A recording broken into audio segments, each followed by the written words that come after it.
Hello friend, এএমসিসিতে আজকে সবাইকে স্বাগত। আজ আমরা ক্লাস নবম শ্রেণীর ইতিহাস বিষয় নিয়ে আলোচনা করব।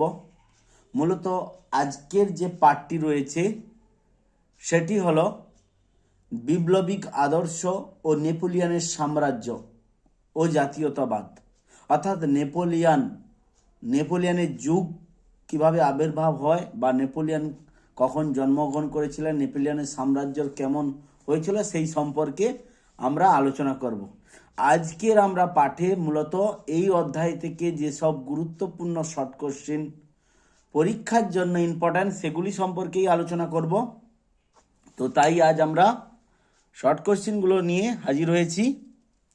তো শুরু করা যাক আজকের শর্ট কোশ্চেন। আমি আগেই বলেছি যেগুলো দাগ দিয়ে রেখেছি শুধুমাত্র তোমরা সেগুলোই পড়বে, তার বাইরে কিছু পড়ার দরকার নেই। তো শুরু করা যাক। সর্বপ্রথম কোশ্চেন 1 নম্বর দাগে রয়েছে বিপ্লবের সন্তান কে ছিলেন। তো আমরা জানি নেপোলিয়ন বোনাপার্টকে বিপ্লবের সন্তানও বলা হয়, আবার ইনিই ছিলেন বিপ্লবের ধ্বংসকারী, সেটাও আমরা পরবর্তীকালে বড় কোশ্চেনে জানব। নেপোলিয়ন বোনাপার্ট কত খ্রিস্টাব্দে ফ্রান্সের শাসন ক্ষমতা দখল করেছিলেন? 1799 খ্রিস্টাব্দে। 6 নম্বর দাগের কোশ্চেন, কনসুলেট শাসন ব্যবস্থায় 3জন কনসাল কে ছিলেন? 1 নম্বরে ছিলেন নেপোলিয়ন, 2 নম্বরে ছিলেন আবে সিয়েস, আর 3 নম্বরে ছিলেন রজার ডুকোস। 7 নম্বর কোশ্চেন ছিল ফ্রান্সের কনসুলেট শাসন ব্যবস্থার প্রথম কনসাল কে ছিলেন?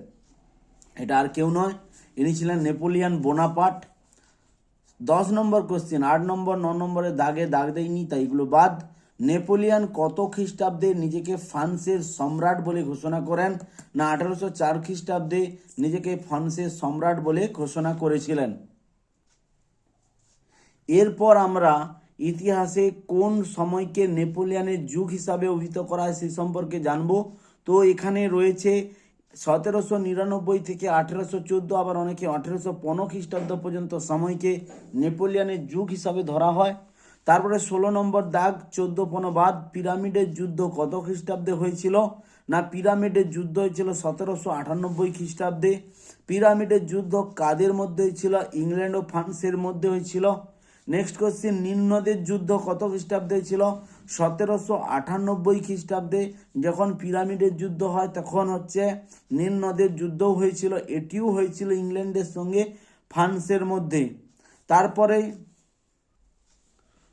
তারপর আমরা 25 নম্বর দাগে আসবো যে কে ব্যাংক অফ ফ্রান্স প্রতিষ্ঠা করেন? না ব্যাংক অফ ফ্রান্স প্রতিষ্ঠা করেন নেপোলিয়ন। তারপরে কোশ্চিন, কোড নেপোলিয়ন নামকরণ কত খ্রিস্টাব্দে হয়েছিল? 1807 খ্রিস্টাব্দে কোড নেপোলিয়নের নামকরণ করা হয়েছিল। কোড নেপোলিয়ন নামকরণ করা হয়েছিল 1807। এরপর কোড নেপোলিয়নের কটি ধারা রয়েছে? 2287টি ধারা রয়েছে। কেন নেপোলিয়নকে দ্বিতীয় জাস্টিন বলা হয়? কারণ নেপোলিয়ন আইনবিধি সংকলন করেছিলেন বলে তাকে দ্বিতীয় জাস্টিন বলা হয়। তারপর রয়েছে লিজিয়ন অব অনার কি? না লিজিয়ন অব অনার হলো নেপোলিয়ন প্রবর্তিত বিশেষ একটা সম্মান বিধি, যারা ভালো কাজ করতেন সেই সময় তাকে সম্মান করার জন্য লিজিয়ন অব অনার দেওয়া হতো। কে বলেছেন আমি বিপ্লব? নেপোলিয়ন বোনাপার্ট বলেছেন আমি বিপ্লব। কে বলেছেন আমি বিপ্লবের ধ্বংসকারী? নেপোলিয়ন বোনাপার্ট বলেছিলেন আমি বিপ্লবের ধ্বংসকারী। তারপর আমরা একেবারে 43 নম্বর দাগের কোশ্চেনে আসবো। প্রথম শক্তি জোট কোন কোন দেশের মধ্যে হয়েছিল? না এটিতে যোগদান করেছিলেন কে? Austria, Prussia, England, Spain, Portugal, Sardinia. দ্বিতীয় মহীশূরের যুদ্ধ পরিবর্তিত হয়েছিল, কেউ কেউ একই লোক ছিল। অস্ট্রিয়া ছিল প্রথমটাতেও, অস্ট্রিয়া ছিল দ্বিতীয়টাও অস্ট্রিয়া। ইংল্যান্ড ছিল প্রথমটা দিয়ে, দ্বিতীয়টাতেও ইংল্যান্ড ছিল। রাশিয়া কিন্তু দ্বিতীয় শক্তি জোটে ঢুকেছিল। নেবলস ঢুকেছিল, পর্তুগাল ঢুকেছিল, না পর্তুগাল আগেও ছিল, এতেও আছে। তুরস্ক ঢুকেছিল। যারা যারা বাহির হয়েছিল তারা পারাসিয়া বাহির হয়েছিল, সার্ডেনিয়া বাহির হয়েছিল। এরপর রয়েছে একেবারে 50 নম্বর দাগের কোশ্চেন, ট্রাফালগারের যুদ্ধ কত খ্রিস্টাব্দে হয়? না 1805 খ্রিস্টাব্দে হয়েছিল। ট্রাফালগারের যুদ্ধে কে জয়লাভ করেন? ইংল্যান্ডরা জয়লাভ করেন। তারপর কোশ্চিন একেবারে 56 নম্বরে দাগে কে কবে পবিত্র রোমান সাম্রাজ্যের অবসান ঘটান? Napoleon Bonaparte. শুধু মনে রাখবে যে কত খ্রিস্টাব্দে, 1806 খ্রিস্টাব্দে।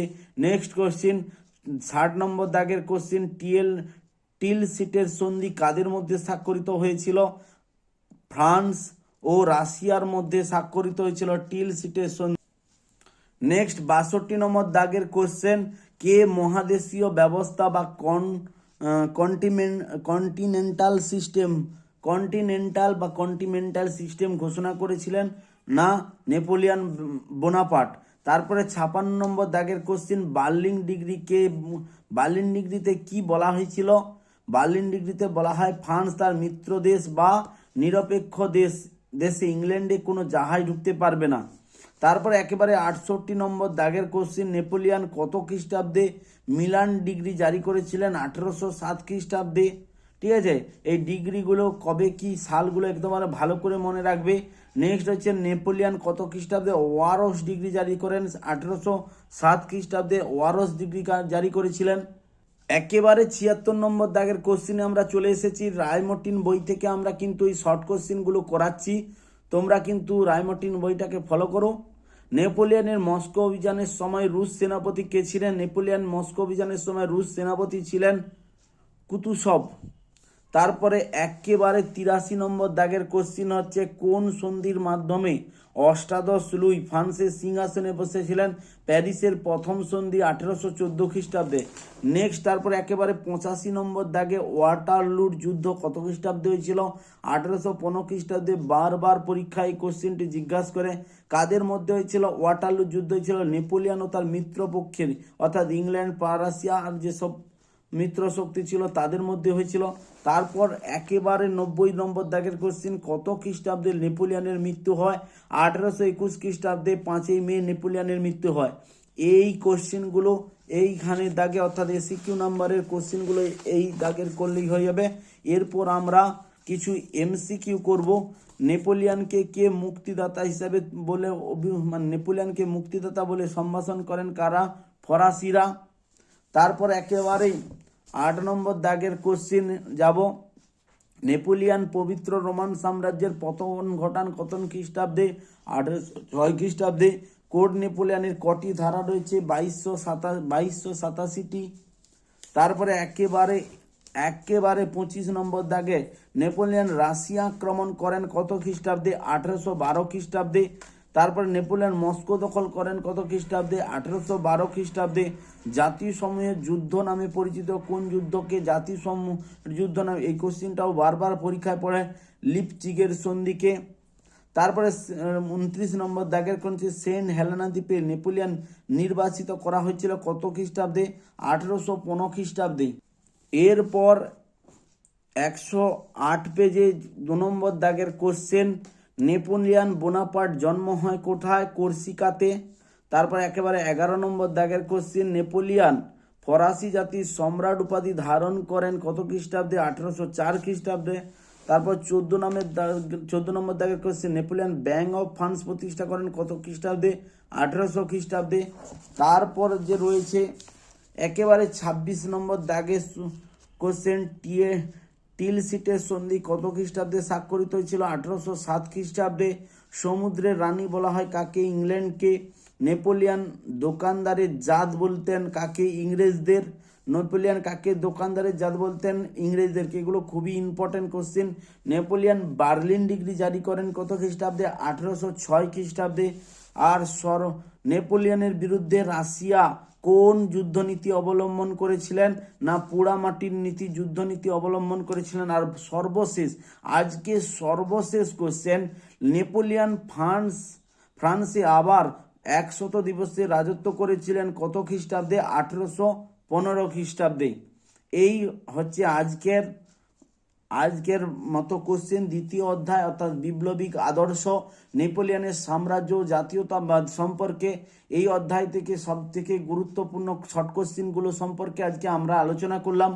রায়মর্টিন বই থেকে আমরা আলোচনা করলাম। কেউ যদি তোমরা ছায়া প্রকাশনী বই কিনে থাকো তোমরা তাতেও এই কোশ্চেনগুলো দেখতে পাবে।